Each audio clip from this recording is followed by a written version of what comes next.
Bienvenue à tous dans notre école du ministère par vidéo Maurice Céruleau, francophonie. Dieu vous aime et il vous connaît par votre nom. Et vous faites partie des plans de Dieu de la fin des temps. Alors, nous continuons notre cours « Les fils de Dieu manifestés ». Et nous avons vu précédemment que Jésus connaissait la volonté de Dieu. Il savait d'où il venait et il savait où il allait.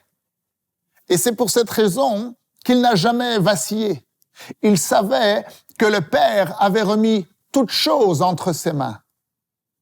Et ce que le diable et le monde, avec leurs yeux charnels, considéraient comme la plus grande défaite de Jésus, était en fait la plus grande victoire du Fils de Dieu et de l'humanité. Jésus connaissait la volonté du Père et vous devez connaître la volonté du Père. Jésus savait d'où il venait, vous devez savoir d'où vous venez. Jésus savait où il allait et vous devez savoir où vous allez. Alors, dans l'enseignement d'aujourd'hui, nous allons découvrir quelle est cette position forte de connaissance. Ouvrez grand votre esprit et on se retrouve juste après.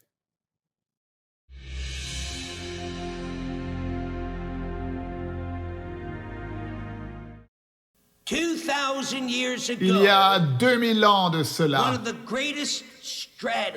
l'une des plus grandes stratégies que Jésus a utilisées pour vaincre Satan était la façon dont il s'est positionné pour le confronter. Il est venu contre Satan. Et maintenant, mettez ceci dans votre esprit, car c'est très important. Dites ceci après moi. Il est venu contre Satan.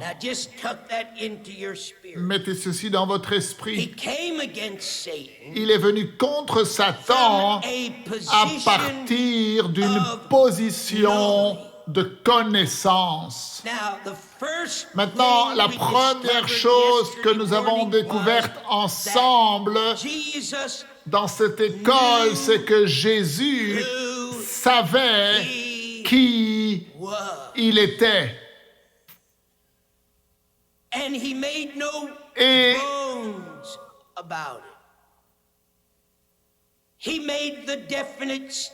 il a fait des déclarations radicales à ce sujet.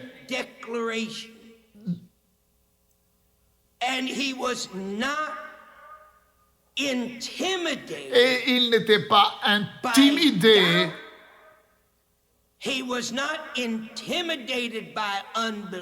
par le doute et l'incrédulité. Il n'était pas intimidé par son environnement.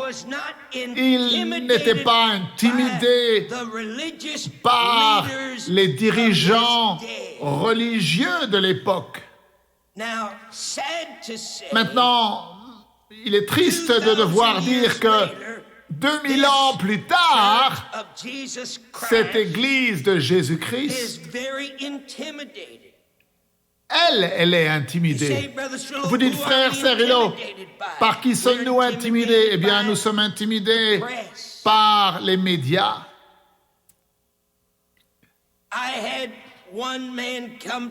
Un jour, un homme est venu me voir et il m'a dit, je suis tellement content, frère Céruleau, que les médias n'étaient pas présents pendant la réunion. Et je lui dis, ah bon, pourquoi? Et il m'a dit, eh bien, parce que lorsque un évangéliste vient dans cette ville, et je ne vous dirai pas le nom de cette ville, je dis, chaque fois qu'un évangéliste vient dans cette ville, eh bien, les médias viennent à la réunion et ils ridiculisent la réunion et l'évangéliste. Et je lui ai répondu, monsieur, c'était un serviteur de Dieu qui avait été dans le ministère depuis 30 ou 40 ans, et je l'ai regardé et je lui ai dit, monsieur, je suis désolé que vous ne compreniez pas que c'est en fait notre travail.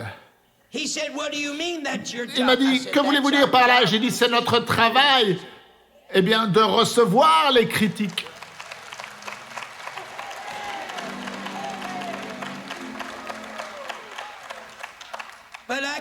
Mais je peux vous dire une chose qui est sûre, mon frère, c'est qu'il n'y a pas de démon en enfer, il n'y a aucun journal, il n'y a aucun environnement qui va intimider ce petit prédicateur.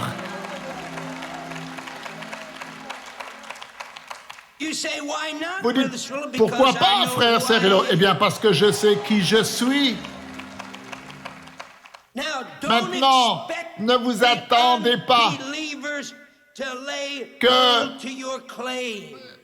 les croyants s'accordent avec vous. Les Juifs ne croyaient pas les déclarations que Jésus-Christ avait faites à son sujet. Vous vous souvenez où nous nous sommes arrêtés dans le précédent enseignement? Dans Jean 10, 25, il a dit, je suis le pain vivant. Si quelqu'un a soif, qu'il vienne à moi. Je lui donnerai des eaux à boire et il n'aura plus jamais soif. J'ai dit, je suis la lumière du monde avant que Abraham était, je suis. J'ai continué de leur dire qui j'étais. Ils me demandaient qui j'étais. Mais le problème, c'est qu'ils ne croyaient pas que je suis le Fils du Dieu vivant. Jean 10, 25, il a dit, je vous ai dit, et pourtant, vous ne croyez pas ce que je vous dis. Et il n'était d'aucune manière intimidé, Jésus. Pourquoi? Eh bien, à cause de cette position de connaissance dans laquelle il était. Qu'est-ce que Jésus savait? Il savait qui il était.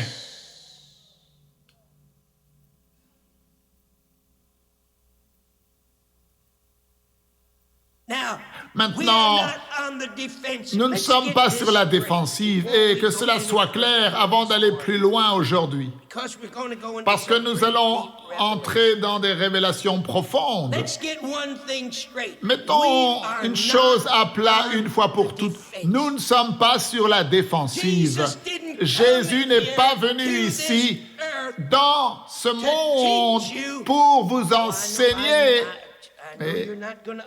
Et je sais que vous n'allez pas comprendre cela, mais il n'est pas venu ici pour vous enseigner comment vous défendre.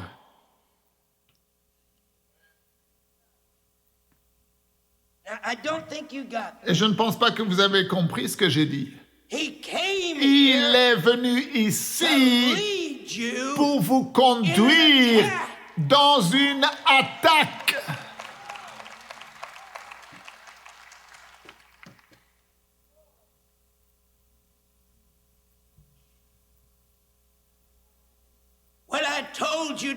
Ce que je vous ai dit de mettre dans votre esprit était que Jésus est entré dans le territoire de Satan. Vous vous souvenez, Jésus est allé dans le territoire de Satan. La stratégie de Christ n'était pas de s'asseoir et de se mettre dans une position défensive en attendant que l'ennemi vienne contre lui. Il n'est pas venu ici pour nous enseigner comment garder la maison. Non, non. Il est venu pour nous enseigner comment sortir, aller de l'avant, localiser l'ennemi, aller dans son territoire, le détruire et le mettre en pièces, le vaincre, délivrer le peuple de Dieu et apporter la victoire et la gloire et l'honneur au nom de Dieu le Père. Et ils ne l'ont pas cru, mais Jésus a déclaré, avec hardiesse dans 10:30. Je vous l'ai dit, mais vous ne m'avez pas cru. Et dans Jean 10:30, il a dit, je vais vous dire quelque chose encore plus lourd. Eh bien, croyez ceci, moi et le Père, nous sommes un.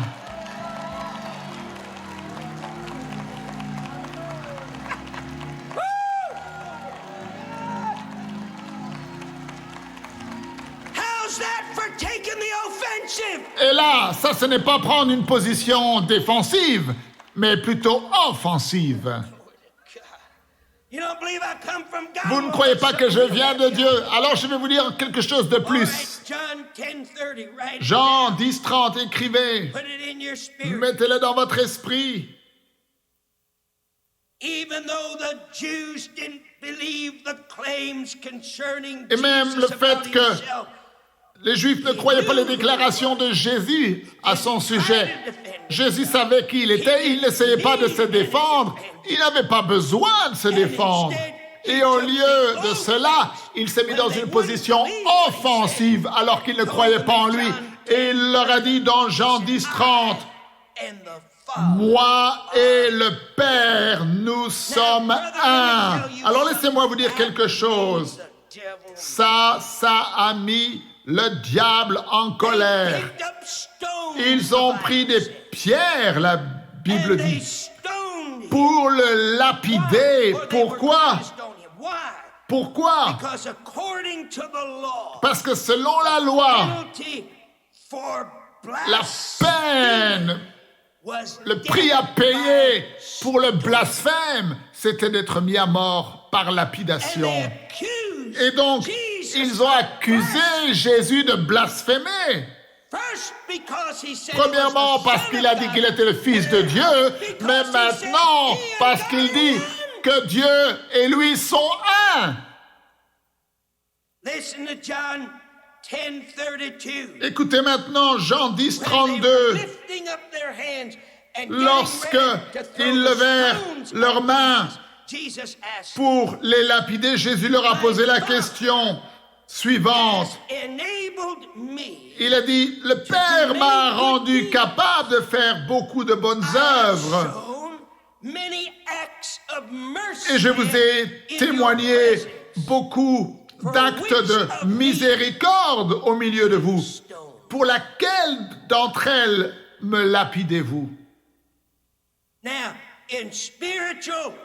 Et dans le combat spirituel, mieux vaut pour toi, non seulement il te faut connaître qui tu es, mais il te faut connaître aussi qui est ton ennemi. Et mieux vaut pour toi réaliser que même si les gens voient la manifestation de Dieu, si leur cœur et leur esprit s'opposent à Dieu, peu importe, même si tu ressuscites les morts, donc ne te laisse pas être frustré par eux. Vous avez entendu?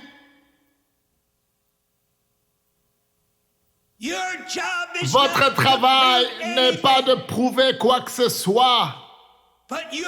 Votre travail est de vivre avec une vie qui est manifestée en vous, qui révélera la gloire de Dieu, l'image de son Fils.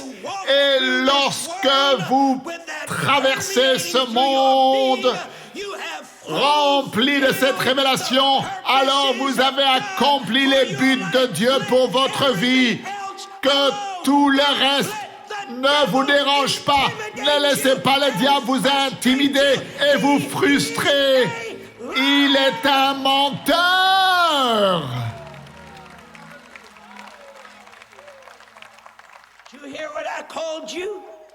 Tu as entendu comment je t'ai appelé?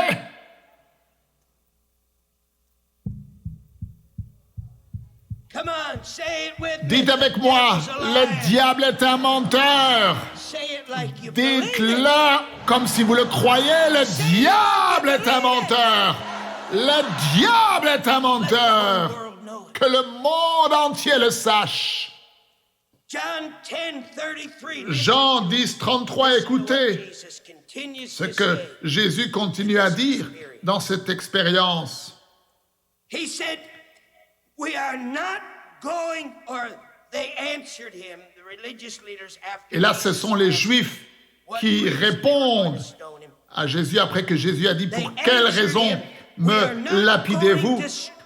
Les Juifs lui répondirent, ce n'est pas pour une bonne œuvre que nous te lapidons, mais pour un blasphème, parce que toi, qui es un homme, tu te fais Dieu. Lorsque les Juifs ont vu Jésus, ils voyaient un homme. Ils l'ont vu comme le fils de Joseph, le charpentier de Nazareth. Ils savaient que Dieu avait promis la venue du Messie. Mais ils ne s'attendaient pas qu'il viendrait de cette façon. Ils pensaient qu'il viendrait avec la gloire et des éclairs et une couronne et que tous les Romains seraient tués, les Juifs seraient libérés. Ils n'ont jamais pris le temps de lire leurs propres paroles, leur propre écriture sainte.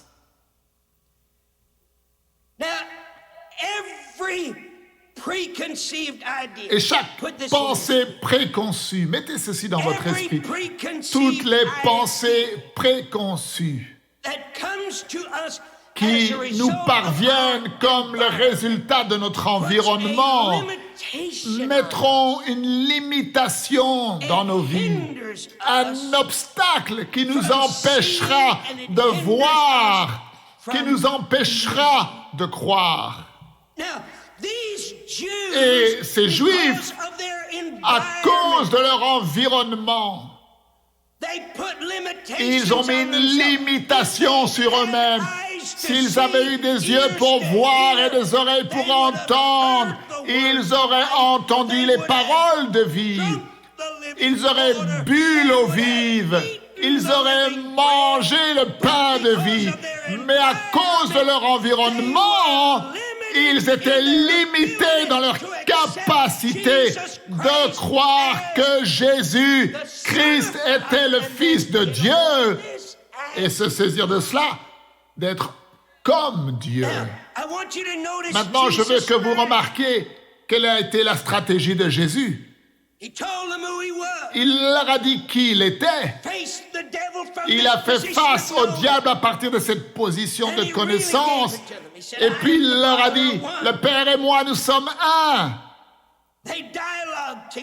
Ils ont parlé ensemble et lui ont dit,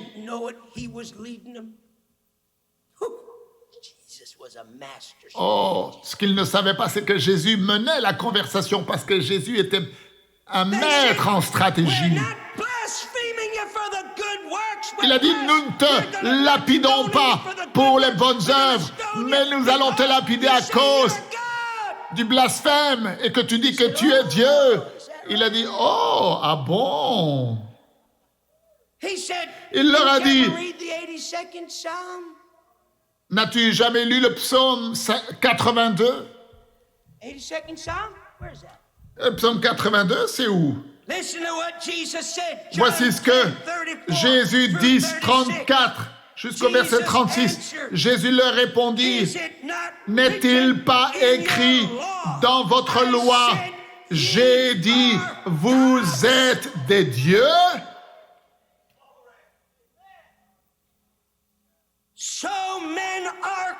Si elle a appelé Dieu ceux à qui la parole de Dieu a été adressée, et si l'Écriture ne peut pas être anéantie,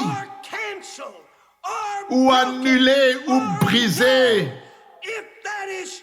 et si cela est vrai, vous êtes en train de me dire, celui que le Père a sanctifié et envoyé dans le monde, vous lui dites, tu blasphèmes, et cela parce que j'ai dit, je suis le Fils de Dieu.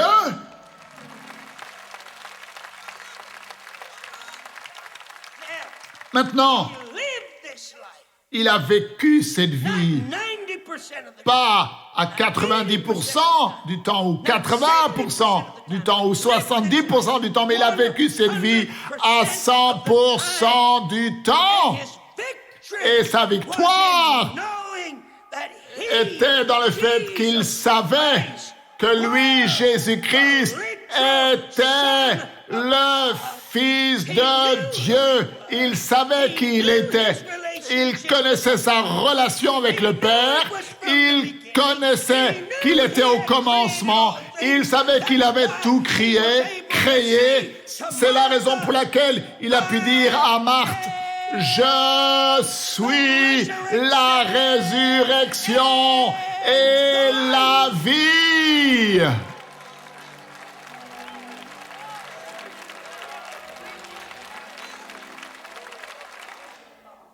your strength Votre force et votre stratégie lorsque vous venez contre l'ennemi, vous vous souvenez ce que j'ai écrit sur le tableau?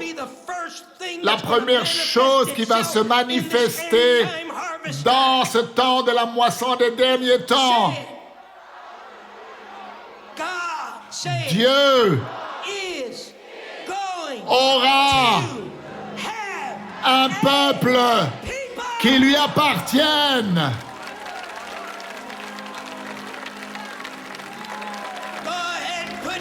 Levez vos mains et parlez au Père en d'autres langues. Fermez vos yeux. Oubliez les gens autour de vous.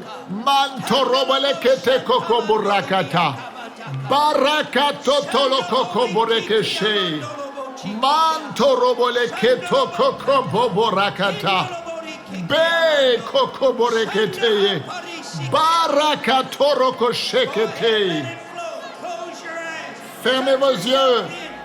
Oh, rabarabaramakata bababababakarabachaï. Tenez-vous dans la présence de votre Père. Vous êtes son enfant, vous êtes son fils. Vous le savez, vous le savez, vous le savez, vous le savez. Le diable sait que vous connaissez. Il sait que vous savez. Il sait que vous savez. Vous le savez.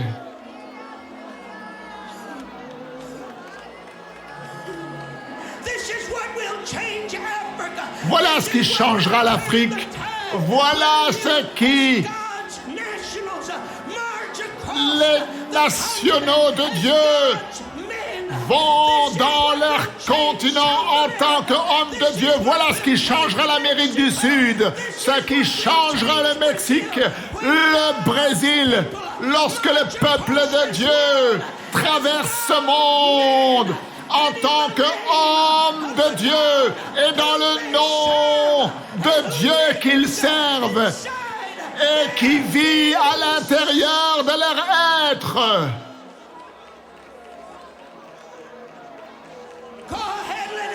Allez-y, laissez ces choses s'écouler. Quelque chose se produit. L'Esprit de Dieu est en train de remuer votre être tout entier. Laissez cela couler comme une rivière. Oh, rebele so, rebele bashakara. Oh, rebele so, rebeketo, yo, morekete.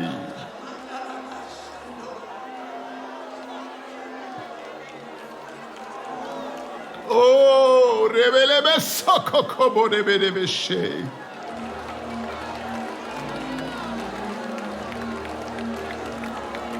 Stretch your hand out to the Étendez vos mains vers le Père.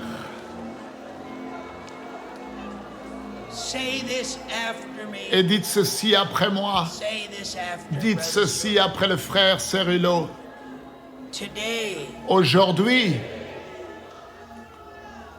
I am a son je suis un fils of the all-powerful, du Dieu Tout-Puissant, almighty God of the universe. le Dieu de l'univers. Nous devons savoir d'où nous venons et nous devons savoir où nous allons. Nous n'avons pas peur de ce que les gens vont dire, nous avons un travail à accomplir. Nous devons manifester au monde la vie qui est en nous. Nous sommes fils et filles de Dieu et nous devons manifester cette vie à un monde qui se meurt. Notre travail n'est pas d'essayer de prouver quoi que ce soit dans notre propre force. Non, notre tâche, notre travail est de vivre une vie où la vie du Fils de Dieu se manifeste en et à travers nous. Votre vie révélera la gloire de Dieu, l'image de son Fils. Et quand vous marchez dans ce monde avec l'image du Fils de Dieu qui imprègne tout votre être, alors vous accomplirez les desseins de Dieu pour votre vie. Dieu va avoir un peuple. Alors je vous dis à demain, ne manquez surtout pas la suite de ces enseignements. Merci de partager, de parler autour de vous des vidéos disponibles sur Maurice Cérulo Francophonie. Que Dieu vous bénisse. Et n'oubliez pas, la francophonie appartient à Jésus. À très bientôt pour un prochain enseignement avec le Dr Cérulo. La francophonie appartient à Jésus. Pour toute information, rendez-vous sur www.mcwe.fr.